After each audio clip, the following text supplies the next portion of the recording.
Hello, my name is Nicholas Berry. I have long promised to do the first episode of the Nicholas Berry podcast, so that is what this is. The scope of this podcast will be to talk about political events, moral topics, really anything that comes under the scope of controversy and debate in today's society. And I'm hoping that we can get those questions answered, talked through, and I'm hoping that my perspective will be insightful and interesting to listen to. So obviously we need to start with the headlines. Today is September 29th. Obviously a significant event happened today in the Senate. Democratic Senator from California, Dianne Feinstein, passed away at the age of 90. She served on the Judiciary Committee in the Senate, which had an 11-10 breakdown, and now it has a 10-10 breakdown. She received a lot of bipartisan praise this morning for her warm and kind demeanor and her attitude towards working with other senators, even above personal political differences. And I feel encouraged by the fact that, obviously in today's environments, everything has become politicized. And unfortunately, in recent years, that trend has started to include deaths of politicians. You see prominent politicians being disparaged online, especially after their death. And I think that's one of the more ugly trends of this current decade that we're in. And I'm very glad to see that online especially, I have not seen that from Dianne Feinstein. She has received a lot of respect, especially from, the Republican side of Congress, just saying how kind and warm she was, even though they had differences. So I am encouraged by that. And obviously it's very sad that, when anybody dies. So we're currently 2 days past the second Republican presidential debate. There's, I feel like, some pretty clear winners from the debate and some pretty clear losers. Primarily, the biggest benefactor of the second debate was Donald Trump, and full disclosure, I'm a Ron DeSantis supporter. I think DeSantis is a far superior candidate to Donald Trump, but I think that in order to beat Donald Trump, DeSantis needed, in either the first or second debate, a breakout performance that is going to boost his poll numbers to get close to Trump.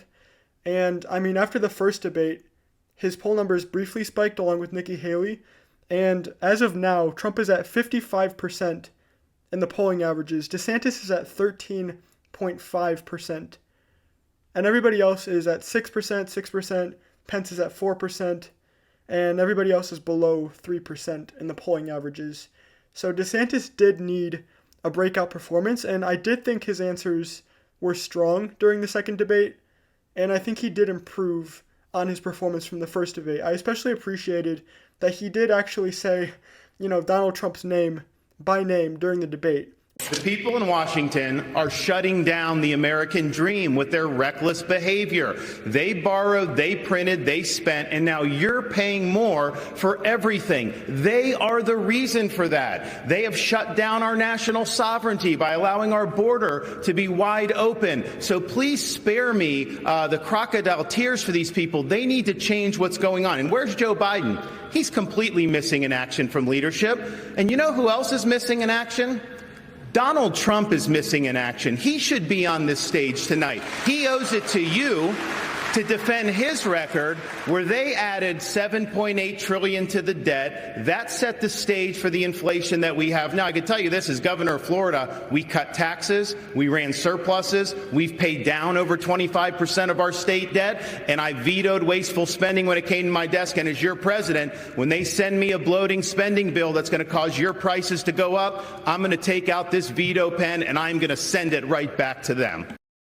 I did appreciate that during the second debate, Ron DeSantis finally said Donald Trump's name. I just don't think it will be enough to, actually move the needle in terms of polling averages. I thought another winner from the debate was Nikki Haley. I don't think she did as strongly as she did in the first debate, but I think clearly she showed that she has the political skill and, frankly, the aggressiveness enough to win over a significant portion of the primary base. Obviously, I don't think she has a sliver of a chance of winning the nomination, but I thought both her first and second debate performances were very strong, and strong enough to put her into the winner category. Obviously, a clear loser from that debate, Mike Pence. Mike Pence was terrible during the first debate, and I don't know how he managed to be worse during the second than the first, but he tried out like this weird comedy routine. He said he was sleeping with his wife, which is a very weird way of saying that you have a wife that's a teacher. He said he was also sleeping with the teacher. A very, very weird joke. My wife isn't a member of the teachers union, but I got to admit I've been sleeping with a teacher for 38 years. And full disclosure. I think he started off the debate with a joke that didn't land too about putting Joe Biden on the unemployment line. It just wasn't funny. I don't know why Mike Pence was trying to be a comedian, but he's not funny. Look, I do disagree with something Tim Scott just said. Joe Biden doesn't belong on a picket line. He belongs on the unemployment line. Mike Pence really probably should have dropped out after the first debate, and I don't know who's telling him to stay in the race, but he really needs to get out because he is doing a lot of damage to himself. I liked Mike Pence a lot more before the primary than I do now, and I don't think it's necessary for Mike Pence to be putting himself in this situation. Another loser from the debate, Tim Scott. Tim Scott, in the first debate, receded into the background, was not really at the forefront of any important conversations, and I thought during the second debate he tried to put himself more towards the center of the debate, but I don't think his answers were necessarily compelling to what the GOP voter base wants, nor do I think that his answers were particularly effective. And I don't have a lot more to say. I cannot remember any specific memorable moment from the debate from Tim Scott, other than his fight with Nikki Haley over curtains that lasted about 30 seconds. 10 cents on the gallon in South Carolina.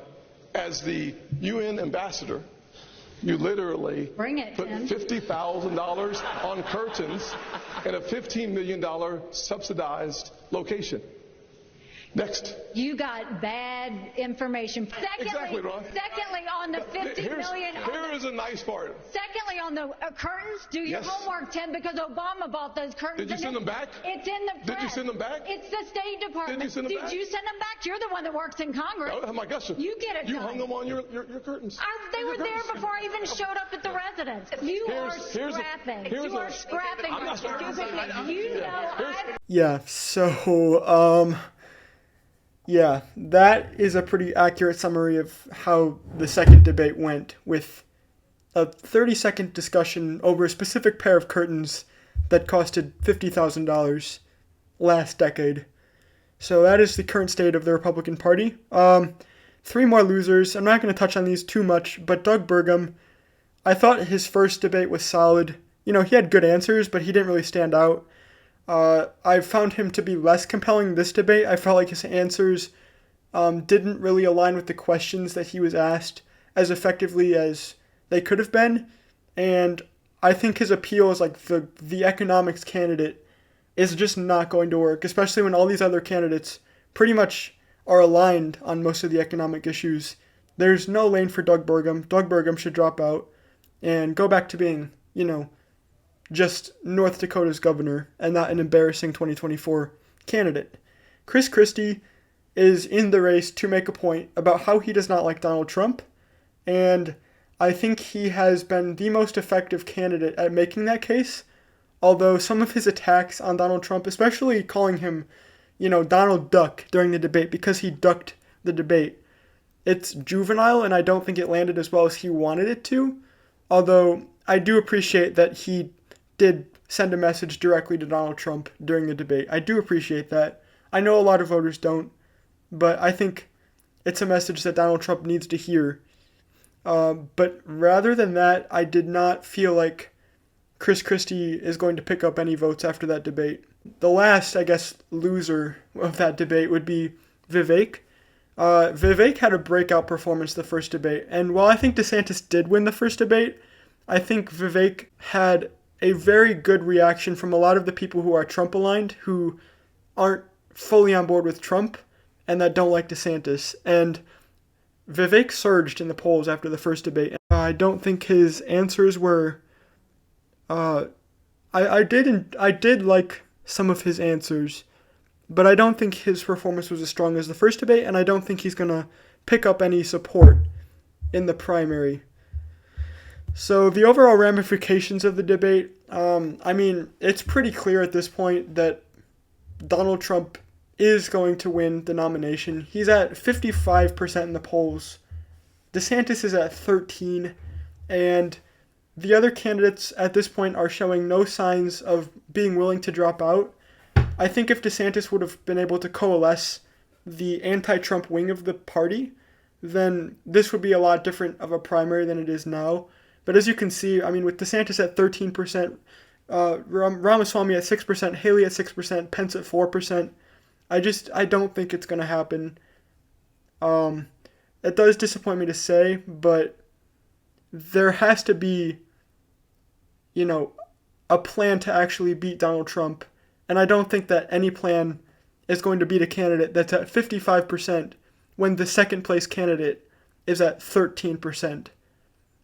I just don't think it's going to happen. And if it didn't happen after the first debate and it didn't happen after the second debate, I don't see how a third debate is actually going to change things radically from the first two debates. And it's unfortunate, but I mean, I think it's just a reality that the party has to accept at this point, that Trump is going to be the nominee.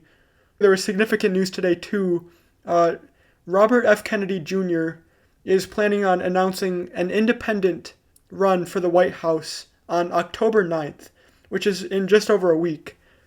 Currently, he's running as a Democrat alternative to Joe Biden, and he's consistently polling like at 20%, which is very impressive against an incumbent. Obviously, like most of those voters have no idea the crazy things that Kennedy has said. So, all Joe Biden would have to do basically is run one attack ad on some of the things he said, and he'd be, down to 10%. But it is significant that RFK Jr. is running in the general election. It's not official yet, but he's planning to, based on media reports. RFK has picked up a lot of support within the Republican Party, and I don't think it's necessarily warranted, but he says a lot of the things, especially on COVID and, the bureaucracy, that Republican voters really empathize with and want to hear their presidential candidates say, that a lot of these other presidential candidates aren't touching on. I do think that he will pick off a lot of votes from Donald Trump, which is very unfortunate for the Republican Party. I do blame particular influencers who have been promoting RFK based on the things he's saying just because, they didn't think he was a threat to Trump because he was running in a Democrat primary, and he's obviously not going to beat Joe Biden. So these Republican influencers didn't think that RFK Jr. was a threat, so they ended up promoting him, and they just ended up promoting him into running as an independent against Donald Trump, and he's going to take Trump votes. So well done, Republican influencers. Moving on to a different topic. Today, the House of Representatives decided to reject a bill to keep the government open for the next month. At this point, it appears that Kevin McCarthy does not have a plan to prevent a government shutdown, and he has tried every trick in the bag at this point, and it has gotten him nowhere. And now we have a situation where the House did pass 70% of the spending that they needed to pass. The Senate has passed none of that, and they're on another planet. They passed a clean resolution to keep the government open for another month, and it hasn't even gotten to the House floor, mainly because the Senate clean resolution included funding for Ukraine, and that's a big sticking point with nearly half of the GOP in the House, so that's not going to pass the House. But at this point, it is very clear that the government is going to shut down. Onto my personal opinion, I know this is an unpopular opinion, but I do actually think that the government does need to shut down. We just passed, I think the other day, $33 trillion in national debt. That is insane, and it is not getting any better. It is not getting any better. We are going to hit $40 trillion probably within the next decade, and there is no plan to actually reverse that and start it going the other way. So I do think that while I understand why people think it's very important to keep the government open in terms of the short-term economy, I agree with that. It is important to keep the economy stable, but I don't think that people realize how big of a disaster the fact that we have $33 trillion in debt is. And it is going to get significantly worse. We have to actually do something to address this problem. And it is going to take some short-term pain. It's going to take some representatives to, be hardliners, be unpopular within the House. People are going to get mad at them. I understand that. But something has to get done about this problem. And especially given the fact that Donald Trump probably is not going to beat Joe Biden in 2024. Think about that. Joe Biden might be president in 2029. It is 2023. He could be our president in 2029. That's insane. That is not promising. But we do need to rein in spending. We need to find some way to put pressure, actual pressure, on both parties to do something about this issue. And, one of the promises Kevin McCarthy made when he became Speaker was to say that we were actually going to fight this battle against the Democrats to cut some sort of significant portion of spending. And there were two main leverage points. One was the debt default ceiling, and two was the appropriations process. And Republicans basically decided, at the leadership of Kevin McCarthy, that the default was not the way to go because the default would have been catastrophic for our economy. So we basically decided as a party that the proper line of leverage on this issue was the appropriations process. And now for some reason Kevin McCarthy would not like to have this fight against the Democrats. He just wants to pass, whatever bipartisan bill he can get past the Senate, which is very disappointing because I thought Kevin McCarthy was doing a very good job as Speaker of the House. And I understand he's in a tough position. You have a majority of, I don't know the exact number, but I'm going to say 5. It's a very slim majority. Not an easy position to be in at all. I understand that. But at the same time, the national debt is wildly out of control. And we don't have time to kick this can down the road any further. We have to act now. We have to do something about this now.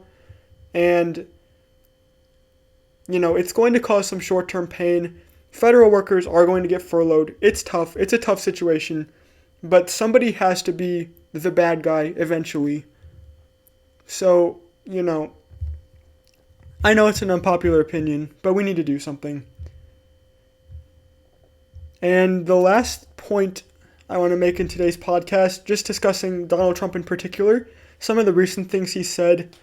One of the most important factors for me personally when I vote for somebody is whether they are pro-life or not. I have a very hard time justifying voting for somebody that does not believe in the value of a human life before they are born.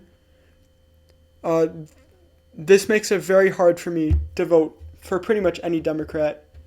If there is a pro-life Democrat and a pro-choice Republican, I might genuinely consider voting for the pro-life Democrat. And if there's a pro-life Democrat and a pro-life Republican, and the pro-life Republican sucked, like Doug Mastriano or Kerry Lake, again, assuming that I don't believe that the Democrat is lying about their position, I would consider voting for the Democrat. But, I have a very hard time even imagining voting for somebody who's pro-choice.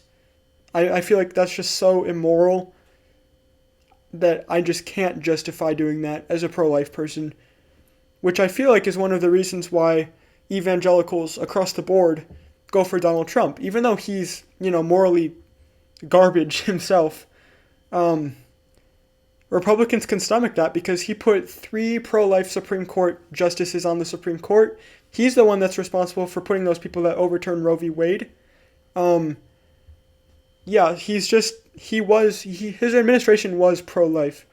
But over the recent days, he called heartbeat bills, which basically is a bill to ban abortion after 6 weeks, since it's the consensus right now that the heartbeat is detectable by current medical technology at 6 weeks. So that is a heartbeat bill when you ban abortion after 6 weeks. And Republicans have been passing those all over the country. They passed it in Ohio, which is where I live. They passed it in Florida. DeSantis got that passed. And particularly in Iowa, the very popular Republican governor from Iowa, Kim Reynolds, got a heartbeat bill passed in her state. And Donald Trump has been going on different podcasts. And in one particular interview, he said, the heartbeat bills are, quote, a terrible thing, and that the pro-life movement is operating like a business, which I find as a pro-life person very insulting.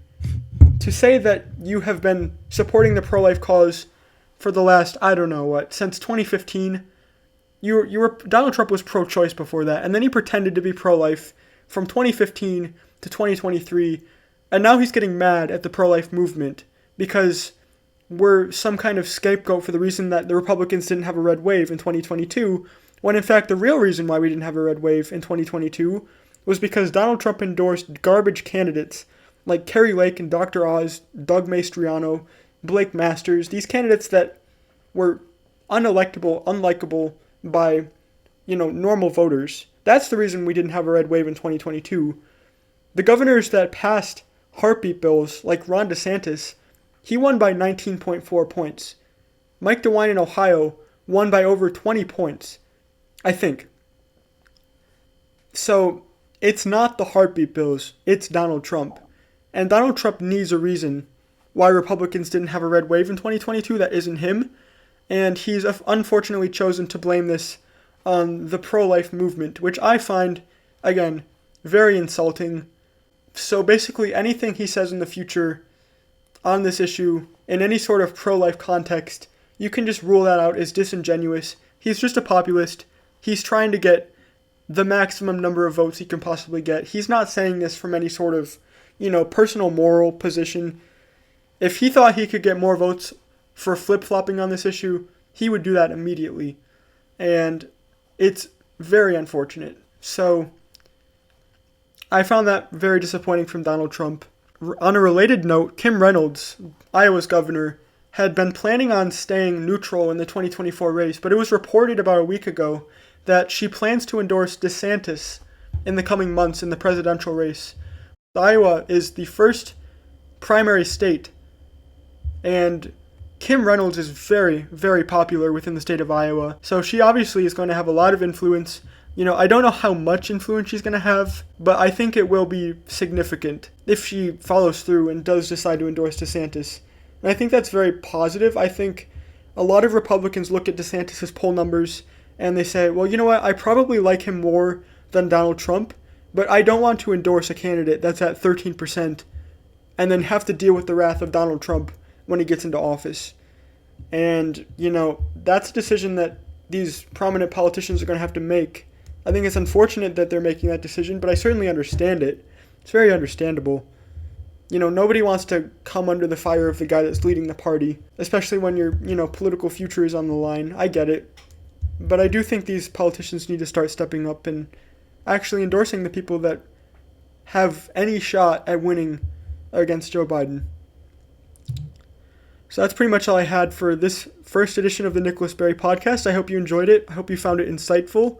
And I don't know when I'm going to do a second episode, but hopefully in the near future. So thank you for listening, and have a great night.